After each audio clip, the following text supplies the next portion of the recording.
Assalamualaikum, selamat pagi pemirsa. Senang sekali saya Leo Irawan menjumpai Anda dalam program iNews Sumut Dialog. Pagi ini kita akan membahas topik peningkatan produksi pangan, kendalikan inflasi. Seperti apakah pembahasan kita di iNews Sumut Dialog saat ini? Tetap bersama kami di iNews Sumut Dialog sesaat lagi.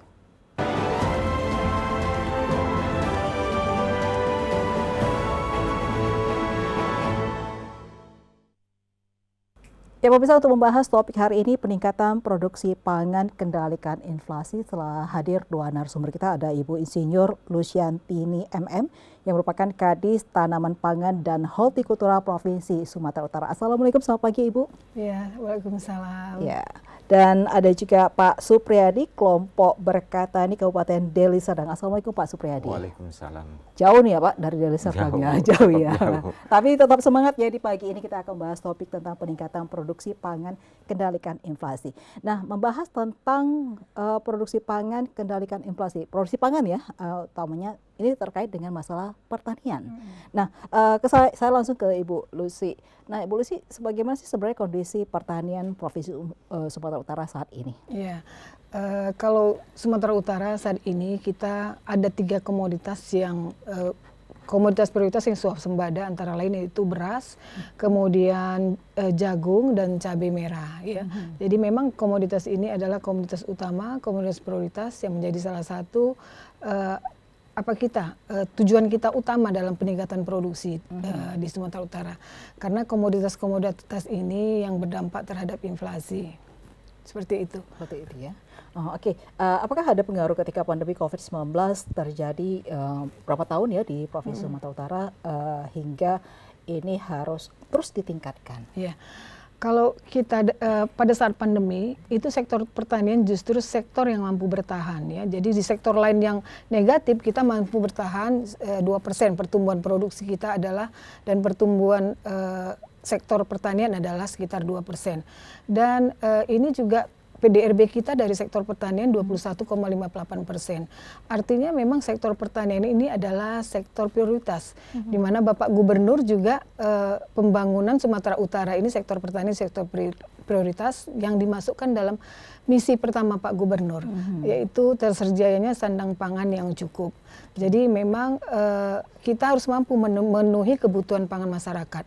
Kalau pertumbuhan penduduk itu sekitar 1,2 sampai 1,3, maka kita harus mampu meningkatkan produksi pangan kita setiap tahunnya itu di atas pertumbuhan penduduk, sehingga ini terpenuhi. Dan alhamdulillah kita, kalau kita melihat saat ini kita masih mampu bertahan, terutama yang komoditas prioritas tadi seperti beras ya, cabai seperti itu ya, dan komoditas lainnya itu juga masih banyak yang swasembada. Jadi kita sekarang memang fokus pada 5 komoditas yang berdampak terhadap inflasi, yaitu padi, jagung, kedelai, kemudian juga cabai merah dan bawang merah. Jadi terus kita pacu, dan pertumbuhan kita juga setiap tahun semakin bagus. Jadi ada beberapa nanti inovasi yang kita lakukan, bagaimana supaya target produksi ini yang bisa kita capai. Nanti saya ceritakan terakhir bagaimana apa saja yang sudah kami lakukan inovasi-inovasi ini untuk memenuhi kebutuhan pangan di Sumatera Utara. Seperti itu. Bicara target produksi artinya tidak lepas daripada petani di daerah dan di Provinsi Sumatera Utara yang ada di Sumatera Utara. Nah, saya ke Pak Supriyadi, ini masalah pertanian. Tadi disebutkan bahwa ini cukup bagus ya, beras, jagung, cabai merah di apalagi di masa pandemi COVID ini cukup bertahan gitu seperti ini. Nah, ini bagaimana Pak Supriyadi sebagai petani, kelompok tani menghadapi kondisi seperti itu, dan tadi juga tentu ini disupport dengan pupuk ya, seperti itu. Bisa disebutkan? Assalamualaikum warahmatullahi wabarakatuh. Waalaikumsalam warahmatullahi wabarakatuh. Saya Supriyadi yang beralamat di Dusun 2 Desa Ragemu, Kecamatan Pantai Labu, Kabupaten Deli Serdang, kelompok berkatani. Saya adalah salah satu petani yang mengembangkan teknologi di daerah kami, yang terutama alat-alat alsintan untuk kemajuan tanaman hortikultura maupun tanaman pangan kan gitu. Nah, banyak yang telah kita kembangkan melalui UBJA kami juga mempunyai UBJA untuk memperkembangkan, untuk mengenalkan teknologi ke petani, ke kelompok-kelompok tani. Dengan teknologi alat alsintan inilah bisa untuk meningkatkan peningkatan produksi petani. Kalau masalah pupuk, memang kebanyakan sekarang kendala pupuk di lapangan itu memang subsidi yang disalurkan itu tidak memenuhi kuota.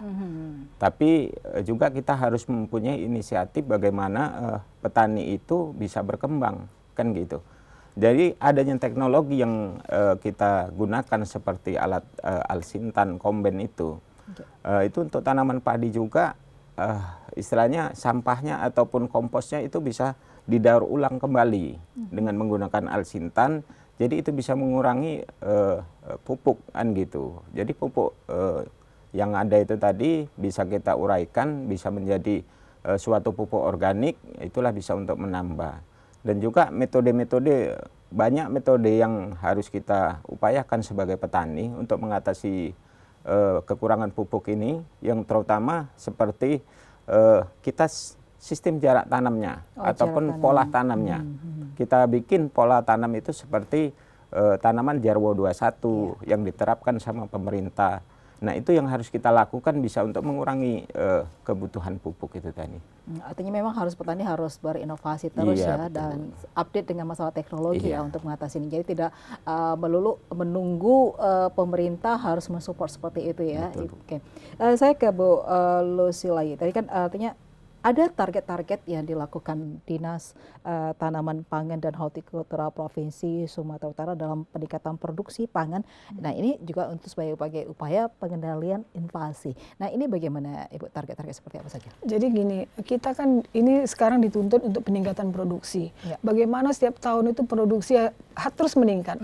Tapi kita ada beberapa tantangan yang nggak bisa kita hindari. Yang pertama itu tadi alih fungsi lahan. Alih fungsi lahan itu hampir 10.000 hektar per tahun. Bagaimana dengan tanah yang semakin menyusut, kita harus meningkatkan produksi. Kemudian adanya kelangkaan pupuk tadi atau pembatasan pupuk tadi. Nah, ini keluar pula peraturan dari Permentan nomor 10 tahun 2022 bahwa pupuk bersubsidi hanya dibantu hanya 2 jenis saja sekarang. Jadi hanya untuk urea dan NPK, dan jumlahnya juga dikurangin, itu yang menjadi kendala. Jadi ini sebenarnya salah satu masalah, ada 2 masalah yang sangat bertentangan. Di satu sisi kita ingin meningkatkan produksi, di satu sisi adanya alih fungsi lahan dan mahalnya harga pupuk. Nah kami di sini ada beberapa program ya, beberapa program yang kita lakukan adalah yang antara lain mahal pupuk ini kita sudah menggerakkan pupuk organik. Tadi Pak Supriyadi juga sudah mengatakan bahwa sisa-sisa atau gabah apa namanya itu Pak? Jeraminya itu dijadikan pupuk organik. Itu salah satu strategi kita. Dan kita juga sudah setiap kali pertemuan kita tetap mendemonstrasikan cara pembuatan pupuk organik ini. Dan kita juga mewajibkan 1 orang PPL itu harus membuat 1 demplot di kelompok tani. Tapi masalahnya jumlah PPL kita ini terbatas, hanya 3.800. Sedangkan jumlah desa kita itu ada 6.200. Jadi sebenarnya belum memenuhi kuota yang 1 desa 1 penyuluh, belum bisa. Jadi 1 penyuluh itu banyak sekali sebenarnya kelompok yang harus tanganinya. Jadi sebenarnya kemampuannya istilahnya keterbatasan tenaga penyuluh ini merupakan salah satu kendala kita juga. Jadi 1 penyuluh kita wajibkan membuat 1 demplot pupuk organik, sehingga petani itu bisa melihat bagaimana cara membuat, bagaimana manfaatnya. Dan ini juga sudah kita terapkan. Jadi kalau di Karo itu kita lihat ya, bahwa mahalnya pupuk ini mereka sebenarnya sudah tidak pusing untuk memupuk tanaman cabenya. Jadi mereka sudah pintar membuat pupuk VOC sendiri, membuat sendiri. Jadi penggunaan pupuk NPK-nya, pupuk kimianya hanya 1/3 dari rekomendasi. Sisanya mereka membuat pupuk sendiri seperti itu. Kemudian terkait dengan alih fungsi lahan, kita juga tahun 2023 ada yang namanya IP4, indeks pertanaman 4 kali dalam setahun tuh padi. Jadi 2 kali varietas genja dan 2 kali varietas konvensional. Artinya bagaimana kita bisa mengoptimalkan pemanfaatan sawah itu. Kalau sekarang masih ada sawah yang itu ditanam 1 kali 1 tahun. Itu yang harus kita gerakkan, yang 1 kali ini bisa menjadi 2 kali seperti itu. Jadi 2 kali bisa menjadi 3 kali. Bahkan sekarang ada IP4. Bagaimana 1 tahun itu bisa 4 kali. Jadi tahun depan tuh ada 10.000 hektar. Itu kita gerakkan 1 tahun harus 4 kali tanam dengan 2 kali varietas genja. Jadi sekarang varietas yang digunakan itu kan tanaman padi itu dia bisa berproduksi sampai panen tuh 116 sampai 124 hari. Nah, varietas Genjani cukup 80 hari saja dia sudah bisa panen ya. Itu yang akan kita kembangkan bagaimana sehingga memang kita 1 tahun itu bisa 4 kali panen. Jadi kita cobakan untuk 10.000 hektar dulu untuk tahun 2023 ini. Tahun ini ada sekitar 800 hektar. 800 hektar. Oke, artinya memang banyak ada upaya-upaya yang dilakukan pemerintah untuk menekan ini sendiri ya. Nah, meningkatkan produksi ya, meningkatkan produksi ya. Dengan upaya meningkatkan produksi. Nah, seperti yang dijelaskan Bu Lucy, Pak Supriyadi dengan pola tanam dan lainnya. Nah, bagaimana sebenarnya hasil produksi pertanian di Deli Serdang sendiri?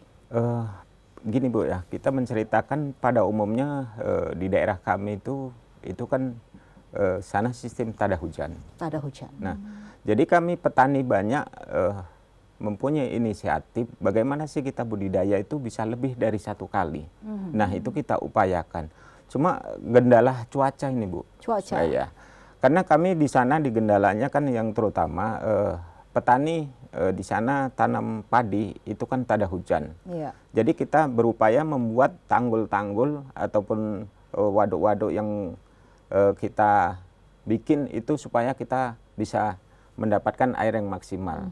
Tapi kendalanya kalau curah hujan itu tinggi, nah kami di situ sering kebanjiran. Nah, apabila jalur-jaluran air ataupun tanggul-tanggul itu nggak kita bendung, itu imbasnya air pasang laut itu bisa masuk ke lokasi tanaman kami. Jadi kami mengharapkan upaya dari pemerintah supaya irigasi yang sudah wacanakan yang di Bendungan Serdang itu yang untuk mengairi kurang lebih luas sekitar 4.000 hektar lebih. Nah, itu kalau bisa cepat disiapkan ataupun cepat irigasi di daerah kami itu cepat dibangun. Nah, kayak tanaman bawang merah itu sangat bagus sebenarnya di sana. Cuma kami gendala di lapangan selalu apabila kita menanam bawang merah, kami selalu nggak susah juga untuk mendapatkan air. Karena saatnya kita tanam bawang merah itu memang musimnya kemarau. Nah, di saat kita membutuhkan air, nah situ kita kekurangan air kan gitu. Makanya banyak irigasi-irigasi yang ada di Deli Serdang itu kan udah maju-maju Bu ya untuk sektor pertanian. Nah, kami di daerah Pantai Labu umumnya itu ada beberapa desa itu sering ketinggalan dalam itu. Tapi kami upayakan gimana pertanian kami itu bisa maju. Kayak seperti kita tanaman hortikultura. Nah, kita juga menyiapkan alat-alat untuk menekan biaya pengeluaran petani itu kosnya. Dan di situ kita juga ada mempunyai alat bedeng untuk membuat bedengan gitu. Yang tadinya petani itu mengeluarkan biaya yang cukup besar, nah itu kita cukup dengan alat kita bisa mengatasi itu semua kan gitu. Tapi prioritas produksi seperti padi, beras, jagung, cabai merah itu di Deli Serdang cukup bagus gitu. Cukup bagus. Masalahnya itu tadi memang kendala yang terutama itu ya. Kendalanya ya, nanti kita akan tanya sama Ibu Lucy ya terkait cuaca ekstrim juga ini Ibu ya. Oke, pemirsa kami akan kembali sesaat lagi, tetap bersama kami di ID Sumber Dialog.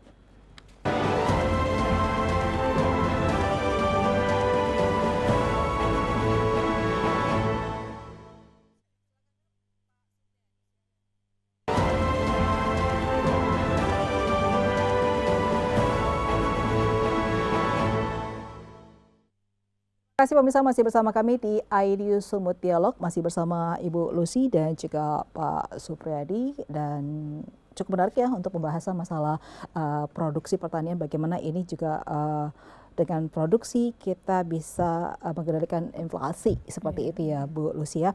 Nah tadi Pak Supriyadi menyebutkan ada kendala-kendala, tapi secara keseluruhan produksi pertanian di Deli Serdang itu cukup baik seperti itu. Nah terkait masalah cuaca ekstrim, nah ini kan artinya jadi pemikiran juga dari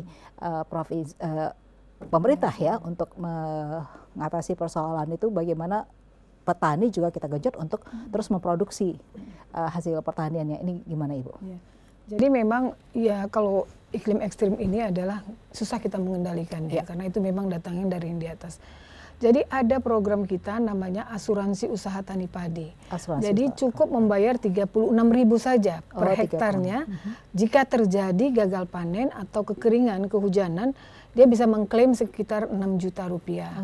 Jadi sebenarnya AUTP ini sebenarnya membantu sebagai payung lah bagi petani. Bagaimana jika nanti kekeringan atau iklim ekstrim datang, itu nanti bisa diklaim. Tanaman yang gagal itu bisa diklaim.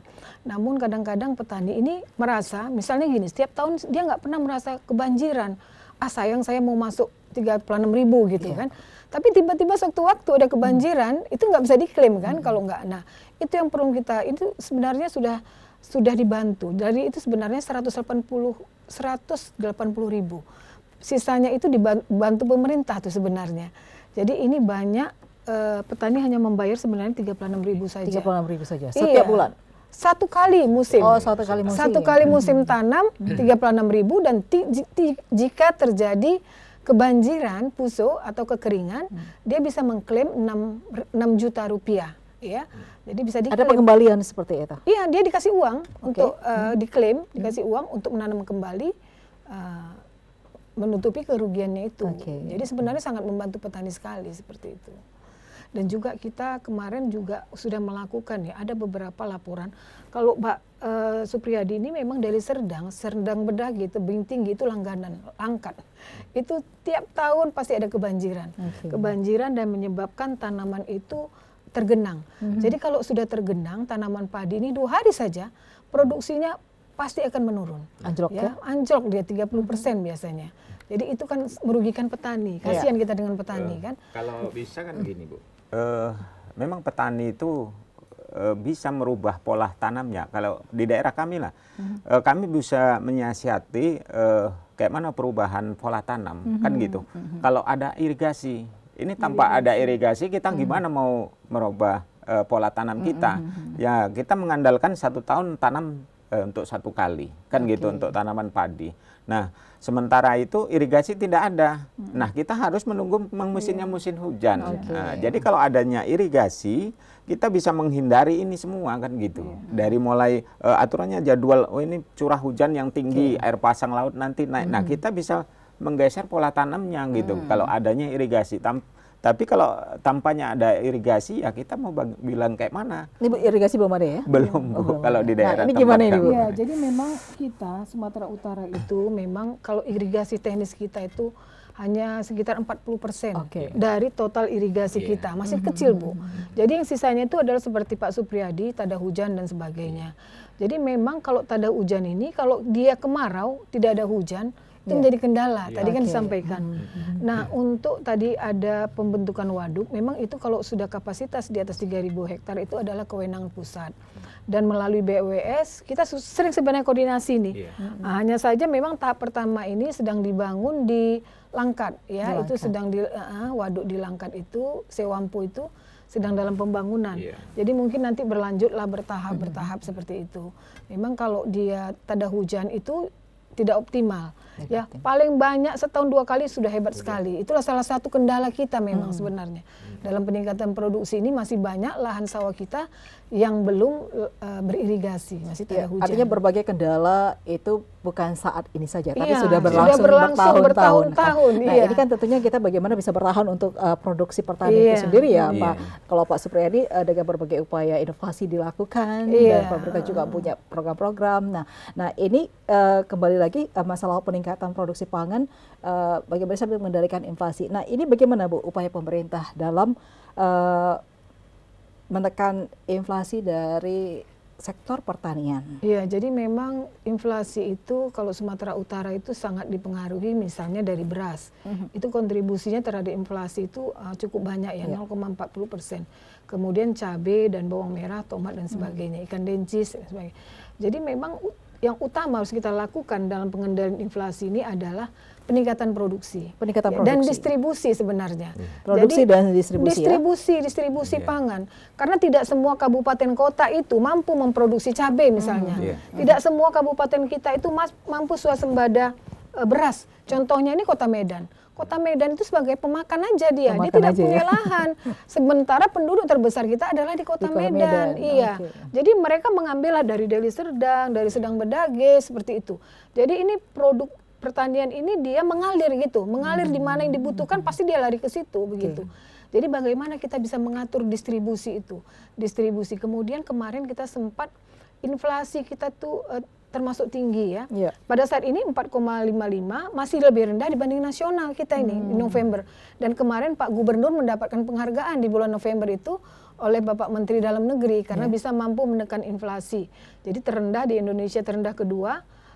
Jadi itu adalah disebabkan menurunnya harga-harga cabai, bawang, tomat dan sebagainya. Ya, jadi kalau kita dibandingkan dengan, jadi gini Bu Leli, jadi kalau komoditas pertanian ini dimanapun harganya hampir sama. Kalau cabai di sini harganya 70.000, mungkin di Jawa 75.000. Atau di sini hampir-hampir sama segitu. Karena produk ini kan jalan dia, kemana yang paling perlu dia jalan ke situ gitu kan. Jadi artinya kita juga mempunyai jaringan. Jaringan. Bukan berarti harus impor ya? Oh, impor kita nggak ada sampai saat ini, belum ada, kecuali mungkin daging ya, daging lembu, daging sapi. Jadi ini saat ini kita mengembangkan KAD, namanya itu kerjasama antar daerah. Jadi cabai itu kita banyak lari ke Pekanbaru, ke Jambi, cabai kita. Bahkan di Batubara sebagai penghasil terbesar setelah Karo dan Simalungun, mereka itu sudah lari semuanya, sudah membuat perjanjian dengan Pekanbaru. Jadi artinya produk kita ini banyak mengalir ke sana lah, ke luar, dan orang lain juga ke Aceh juga masuk ke kita gitu. Jadi Aceh ini kan harus melalui kita juga kalau keluar kan. Jadi artinya keluar masuk lah seperti itu, produk ini keluar masuk. Dan yang paling penting adalah distribusi pangan itu. Kalau misalnya saat ini misalnya kita ini kan kalau bawang putih itu masih impor. Kalau terlambat aja impor itu 2 atau 3 hari langsung naiknya hampir 100%. Jadi bagaimana bisa menyeimbangkan ketersediaan pangan itu di daerah kita seperti beras, bagaimana sebenarnya harus tersedia beras mungkin dalam 1 bulan ke depan, 3 bulan ke depan kita harus punya hitungan, kita sudah punya hitungan. Jadi berapa stok beras yang harus kita punyai selama 1 bulan atau 3 bulan ke depan ini, sehingga memang kita mengharapkan ibu-ibu ini jangan belanja panik buying katanya kan. Semua dibeli, nanti harga naik. Akhirnya membuat harga komoditas itu semakin tinggi. Ya, itu karena di pasar memang kondisinya sudah naik, Bu. Jadi harus iya, seperti itu. Nah, kalau polanya memang menyambut Nataru ini itu selama 5 tahun terakhir pasti naik. Jadi menyambut Natal tahun baru ini pasti naik karena di mana-mana ada perayaan Natal, di mana-mana ada pesta seperti itu. Jadi memang kondisinya naik sekarang ini. Ya, selain produksi dan distribusi, upaya apa lagi yang dilakukan pemerintah untuk menekan inflasi ini sendiri dari komoditas pertanian dan lainnya? Ya, jadi kita setiap hari itu ada namanya enumerator ya, pencatat harga di kabupaten kota. Jadi kalau sudah tinggi kita datangin itu. Kemarin kita juga mendatangin pusat pasar Loci. Kenapa ini harga tinggi? Ternyata memang jaringan cabai ini terlalu panjang ya. Jadi dari petani itu ke pengumpul sedang, pengumpul sedang ke pengumpul besar. Nanti ke pengumpul besar ini untuk menjadi ke pasar besarnya ke Loci ada lagi gitu. Dari Loci ini nanti ke pasar kecilnya seperti pasar Sukarame, pasar pasar Simpang Limun itu ada lagi. Jadi bertingkat kami hitung sampai 6 tingkat kalau cabai. Jadi dengan rantai pemasaran yang panjang itu tentu margin masing-masing mengambil margin di situ. Akhirnya harga itu dipermainkan seperti itulah. Nah, itu yang masih sulit kita tekan itu. Karena memang petani cabai kita ini ribuan orang gitu kan. Jadi seperti itulah, kita kendalikan masih susah gitu. Nah, bicara soal produksi, bagaimana nih petani di Deli Serdang untuk bisa terus produksi, Pak? Kita berupaya terus melakukan inovasi yang terutama petani itu harus memang benar-benar belajar bagaimana kita bisa berbudidaya tanaman seperti cabai, bawang merah, juga Dinas Pertanian seperti PPL yang dibilangkan Ibu tadi kan, itu PPL itu sekarang terlalu sedikit gitu. Makanya kami juga diminta ke bagian pemerintahan untuk membantu, yaitu menjadi Swadaya. PPL swadaya, swadaya. kan gitu. Ya, jadi di situ banyak yang kita coba untuk melatih petani-petani itu untuk berbudidaya, kan gitu Bu. Jadi tampaknya ada pengetahuan itu, petani itu tidak akan mungkin bisa berhasil yang luar biasa. Yang terutama faktor iklim, kita harus memperhatikan iklim yang terjadi untuk tanaman apa kita sekarang, kan gitu. Nah, kalau waktu curah hujan tinggi kita untuk penanaman bawang merah itu kemungkinan untuk jadinya itu susah gitu. Ya, baik. Nah, jadi gitu. apa harapan dari petani Deli Serdang untuk supaya produksi bagus dan bisa bertahan? Singkat saja Pak Supriyadi. Harapan kami supaya pemerintah itu melihat ke bawah apa yang kita lakukan, sulitnya kita untuk berbudidaya, yang terutama kalau mungkin daerah untuk pemasaran karena kita dekat dari Kota Medan itu kita Gampang, ya? lebih gampang, lebih mudah, kan gitu. Jadi kayak mana upaya pemerintah itu memberi demplot-demplot untuk kelompok-kelompok tani biar supaya, karena pengetahuan ini perlu Bu untuk di bidang pertanian. Penyuluhan-penyuluhan. Ya, penyuluhan. Okay. Jadi kalau semuanya penyuluhnya itu sedikit, itu gimana? Dia untuk menyatat hasil produksinya aja udah keliling itu, nggak tembus-tembus kan gitu. Bagaimana dia mau bekerja untuk memberi tahu cara budidaya untuk petani. Nah, makanya dibangunlah suatu petani swadaya seperti kami ini untuk melakukan suatu demplot-demplot di lapangan Bu. Baik, gitu. ya. Nah, Bu Lucy, harapan mungkin dengan berbagai persoalan yang dihadapkan dan sementara pemerintah juga harus berupaya menekan melakukan peningkatan produksi untuk menekan inflasi. Ini harapannya seperti apa Ibu? Harapannya pertama kita tetap bekerja bertugas untuk meningkatkan produksi ya. Bagaimanapun kita sesuai dengan tupoksi kita harus meningkatkan produksi. Oleh karena itu makanya kita mengembangkan saat ini ada namanya kawasan pertanian terpadu. Itu sudah kita buka. Itu di Dairi untuk cabai, kemudian juga bawang merah dan kentang itu ada 400 hektar dan untuk jagung ada 6.000 hektar. Itu satu kawasan yang sangat bagus sekali dan itu terobosan kami lah antara lain. Dan kedua, di tengah harga mahalnya harga pupuk ini, kita terus mengembangkan pupuk organik. Jadi artinya revolusi hijau ya. Jadi dari alam kembali ke alam. Untuk itu kami tetap memerintahkan seluruh PPL itu untuk melakukan demplot ya. Setiap satu orang melaksanakan demplot satu titik di kelompok itu. Hanya masalahnya petani penyuluh kita ini masih terbatas jumlahnya. Saya bisa menjadi penyuluh juga. Ya, terima kasih. Jadi itu memang seperti itu ya, harus saling sinergi ya. Harus saling sinergi dan harus ada inovasi. Tadi Pak Supriyadi juga sudah melakukan ya. Inovasi dengan Alsintan, dengan membuat pupuk organik, itu inovasi namanya. Oke, mudah-mudahan ya dari perbincangan kita ini juga bisa menambah pengetahuan bagi Pak Supriyadi dan bisa ditelurkan juga kepada yang di bawah, dan pemerintah juga harus jemput bola istilahnya ya Pak Supriyadi ya, sehingga ini bisa saling bersinergi seperti itu. Terima kasih Pak Supriyadi dan juga Bu Lucy atas waktunya. Mudah-mudahan perbincangan kita pagi ini bisa bermanfaat bagi pemirsa, dan terima kasih sekali lagi. Dan saya Lewi Irawan, segenap kru petugas mengucapkan terima kasih atas perhatian Anda dan kebersamaan Anda. Selamat pagi, sampai jumpa. Wassalamualaikum warahmatullahi wabarakatuh.